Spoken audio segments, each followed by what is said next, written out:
Every story requires resistance. Without tension, nothing is revealed.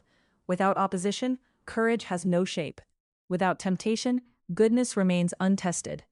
In this interlude, we ask why the universe allows antagonists at all, not to excuse evil, but to understand why the shadow appears inside the story.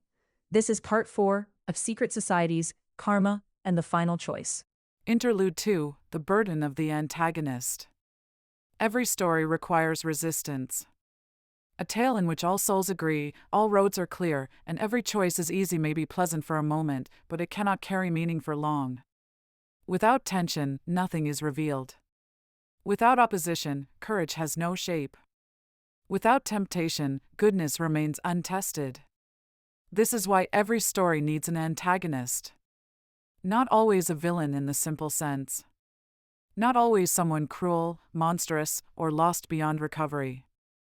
Sometimes the antagonist is merely the force that says no. The locked door. The storm. The rival. The wound. The shadow that gives the hero something to face. From within the story, the antagonist may appear evil. From above the story, the role is more complicated. The universe does not see its children as opposing armies. It sees souls moving through conditions, pressures, and lessons. It sees the frightened soul and the brave soul, the healer and the destroyer, the deceived and the deceiver. Each is surrounded by consequence. Each is being taught. This does not make harm harmless. Pain is real. Cruelty is real. The wounds inflicted in the world matter, and every soul that creates them must eventually answer for the vibration it has released. But from the highest view, even the darkest role exists inside a larger movement toward restoration. Until the rise of the secret brotherhoods, the heaviest antagonistic burdens were carried by the fallen angels. These were the old souls, the ancient opposers, the beings whose karma had already bound them to the difficult work of resistance. They stood in the path of rising souls because someone had to stand there. Their presence gave shape to the climb. A soul trying to rise needs something to rise against. A soul learning honesty must meet deception. A soul learning courage must meet fear. A soul learning humility must meet pride, both in others and in itself. For ages, the fallen carried this burden. But as the brotherhoods formed and the older powers were uncovered again, the stage changed. The secret societies began opening doors most human souls were not ready to understand. The symbols, rituals, hierarchies, and hidden ambitions stirred forces deeper than ordinary temptation.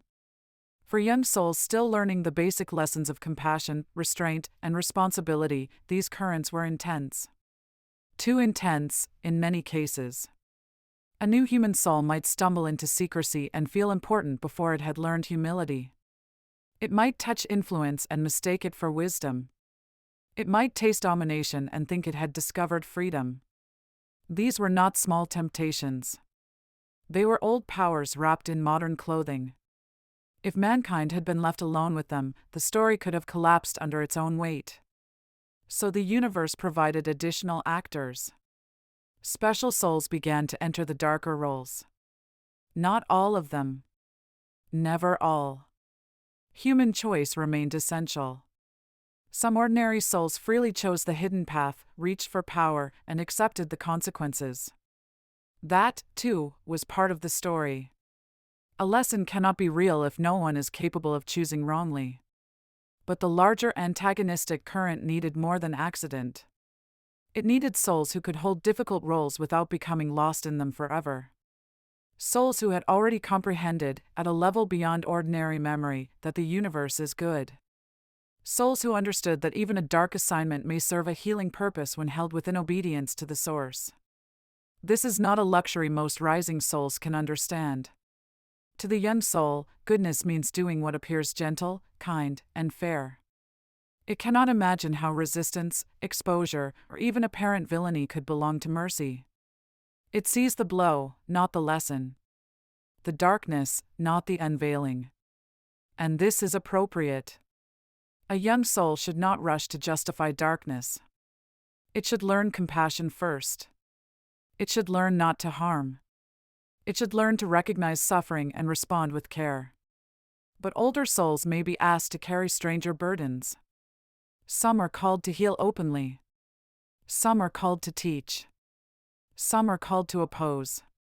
The antagonist's role is among the loneliest. The soul that carries it may be hated by the very ones it helps strengthen. It may be remembered only as a villain inside the lower telling of the story. Its function may not be understood until long after the damage, the battle, and the fear have passed. Yet the role exists. For every force lifting mankind upward, another force must reveal what still clings below. The upward soul must meet the shadow it has outgrown. It must see the old temptation and choose differently. It must learn not only to desire goodness, but to defend it. This is why the pot had to be stirred. Buried karma cannot be overcome while it remains buried. The old powers had to rise in forms visible enough for mankind to face them. Secret orders, hidden influence, false light, corrupted wisdom, and the dream of guiding the world from behind a veil all became part of the test. Some who entered these currents did so from ambition. Some from curiosity. Some because they were assigned to stand in the difficult place and play the darker note until the rising souls learned to hear it clearly. The universe wastes nothing. Even opposition becomes instruction. Even temptation becomes a mirror. Even the antagonist, feared within the story, may be serving the story's completion from beyond the veil. This does not excuse evil. It explains why evil is permitted to appear. The villain gives the hero a battlefield. The deceiver teaches discernment. The tyrant awakens the love of freedom. The corrupter forces purity to become conscious. The shadow presses the soul until its hidden strength begins to answer. And so, as the brotherhoods deepened and the Illuminati prepared to emerge, the stage of mankind grew more dangerous. But it also grew more meaningful. The old actors were no longer alone. New souls entered the drama, some to rise, some to fall, some to tempt, some to resist, and some to wear masks so dark that only the highest realms remembered why they had agreed to wear them. From below, it looked like evil organizing itself. From above, it was the casting of a harder chapter. The story needed heroes. So the universe allowed antagonists. In the next chapter, we return to the hidden current moving through history, the mind of control. As the brotherhoods deepen and secrecy becomes a vessel, a new question emerges. What kind of soul sees the world, not as a garden to tend, but as a board to be played?